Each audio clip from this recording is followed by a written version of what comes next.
Hi நண்பா, எல்லோரும் எப்படி இருக்கீங்க? இன்னைக்கு நம்ம பார்க்க போற டாபிக் என்னன்னு தெரிஞ்சா நீங்களே ஷாக் ஆயிடுவீங்க. ஆளும் கட்சியான திமுக கூட்டணியில ஒரு பெரிய சம்பவம் நடந்திருக்குங்க. தலைப்பு என்னன்னா, ஆட்சியில் பங்குன்னு காங்கிரஸ் கட்சி ரொம்ப நாளா பேசிட்டு இருந்தாங்கல்ல, அதுக்கு விசிக விடுதலை சிறுத்தைகள் கட்சி ஒரு பெரிய ட்விஸ்ட் கொடுத்து காங்கிரஸ் கட்சிக்கு திமுக மறைமுக செக் வச்ச மாதிரி ஒரு சூழல் உருவாகியிருக்கு. என்ன மேட்டர்னு டீட்டெயிலா சொல்றேன் கேளுங்க. கடந்த சில மாசமாவே காங்கிரஸ் கட்சிக்குள்ள ஒரு பேச்சு ஓடிட்டு இருந்துச்சு. என்னன்னா, 2026 சட்டசபை தேர்தலுக்கு பிறகு எங்களுக்கு ஆட்சியில் பங்கு வேணும், மந்திரி பதவி வேணும், கூடுதல் தொகுதிகள் வேணும்னு ரொம்ப ஸ்ட்ராங்கா பேசிட்டு இருந்தாங்க. ஒருவேளை அதெல்லாம் கிடைக்கலன்னா நாங்க தமிழர் வெற்றி கழகம் தவைக கூட போக தயங்க மாட்டோம்னு ஒருவித முணுமுணுப்பு காங்கிரஸ்குள்ள இருந்ததாம். அதுக்கு என்ன காரணம்? விக்கிரவாண்டியில் நடந்த தவைகவின் முதல் மாநாட்டில் நம்ம விஜய் அண்ணன் என்ன சொன்னார்? எங்க கூட்டணி கட்சிகளுக்கு ஆட்சியிலும் அதிகாரத்திலும் பங்கு கொடுப்போம்னு ஒரு அதிரடி அறிவிப்பை வெளியிட்டாரு. இது விசிக காங்கிரஸ் மாதிரி கட்சிகள் மத்தியில் ஒரு பெரிய எதிர்பார்ப்பை உருவாக்குச்சு. ஏன்னா ஆட்சியில பங்குங்கிறது விசிகவோட ரொம்ப நாள் கோரிக்கை. அதனால விசிக, காங்கிரஸ், மதிமுக, துரை வைகோன்னு பலரும் இந்த கோரிக்கையை வலுவா பேச ஆரம்பிச்சாங்க. அதிமுக கூட்டணியில கூட பாமக, தேமுதிகன்னு சில கட்சிகள் இதே மாதிரி பேச ஆரம்பிச்சாங்க.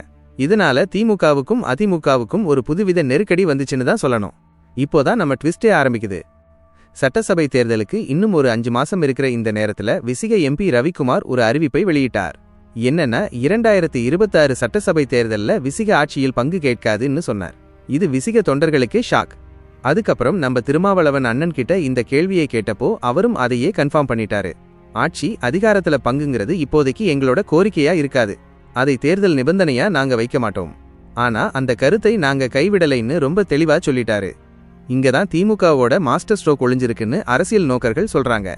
யோசிச்சு பாருங்க, காங்கிரஸ் கட்சி ஆட்சி பங்கை பத்தி தொடர்ந்து பேசிக்கிட்டே இருந்தாங்க. ஒருவேளை பீகார் தேர்தல் முடிவுக்கு பிறகு அவங்க கொஞ்சம் சைலண்ட் ஆனாலும் பேச்சு நின்னு போகல. இந்த நேரத்துல விசிக திடீர்னு இப்படி ஒரு அறிவிப்பை வெளியிட்டது காங்கிரஸ் கட்சிக்கு கூடுதல் அழுத்தத்தை கொடுத்திருக்குன்னு தான் சொல்லணும். விவரம் தெரிஞ்சவங்க என்ன சொல்றாங்கன்னா, காங்கிரஸ் கட்சி ஆட்சியில பங்குங்கிற பேச்சை எடுக்காம இருக்க திமுக தலைமை விசிகவோட இந்த அறிவிப்பை வச்சு ஒரு சைலண்ட் செக் வச்சிருக்காங்கன்னு சொல்றாங்க. ஏன்னா, என்னதான் காங்கிரஸ் கட்சியில அதிக எம்எல்ஏக்கள் இருந்தாலும் விசிக கட்சி கொள்கை ரீதியா திமுகவோட ரொம்ப நெருக்கமா இருக்கு.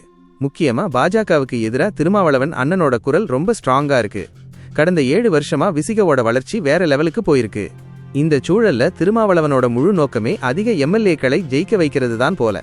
அதனாலதான் கூட்டணியில முக்கியமான சக்தியா இருக்கிற விசிகவோட இந்த குரலை வச்சே காங்கிரஸ் கட்சியை கட்டுப்படுத்த திமுக முயற்சிக்கும்னு சொல்லப்படுது. ஆக மொத்தம் விசிகவோட இந்த நகர்வு திமுக கூட்டணி அரசியல்ல ஒரு பெரிய பரபரப்பை கிளப்பிருக்குன்னு தான் சொல்லணும். இதுக்கு காங்கிரஸ் தரப்பு என்ன ரியாக்ட் பண்ண போறாங்கிறது தான் இப்போ பெரிய எதிர்பார்ப்பு. ஓகே நண்பா, இந்த மேட்டர் உங்களுக்கு பிடிச்சிருந்தா லைக் பண்ணுங்க, ஷேர் பண்ணுங்க. உங்க கருத்து என்னன்னு கமெண்ட்ல சொல்லிட்டு போங்க. இன்னொரு வீடியோல பார்க்கலாம். பாய்.